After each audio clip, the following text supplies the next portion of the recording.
Volkswagen GTI will be more than just power.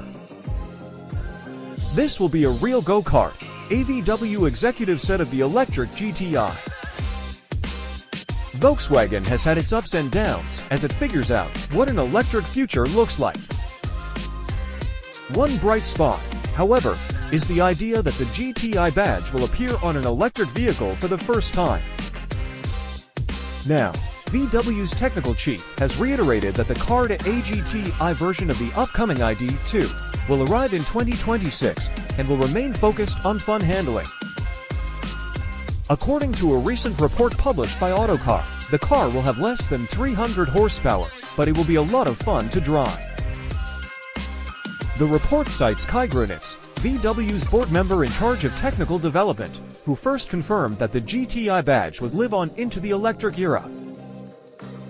Grünit said, "The GTI is still alive, and we will keep it alive in the future.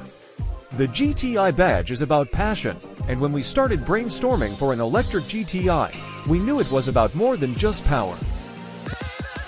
Volkswagen has so far used the GTX brand to define its more powerful electric offerings, such as the ID.5 GTX.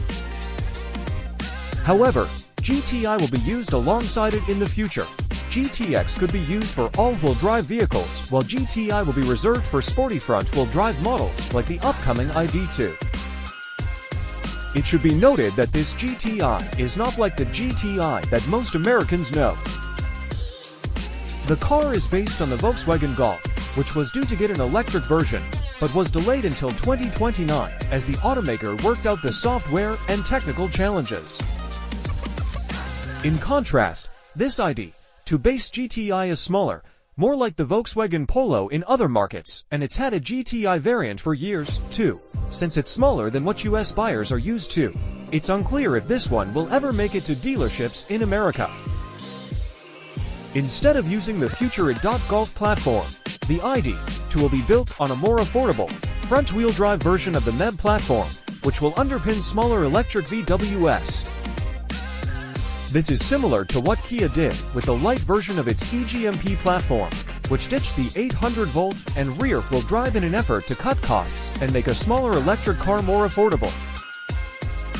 If you've ever driven one of VW's current ID models, they're competent and handle well, but they're not the most enjoyable driving experience, even with power sent to the rear wheels. The safety system does not allow for any rear slippage, so they always feel glued to the road, and stepping on them when exiting a corner will not cause the rear to spin out. So, maybe going front-wheel drive and allowing a little more movement at the front is the way to go. Grünitz explains that you don't need a lot of power to make an electric car fun.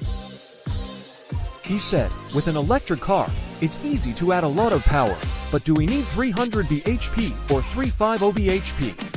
With the GTI, it's more about the power than the drivability. It's going to be a real go-kart. I've driven the prototype, and it's amazing."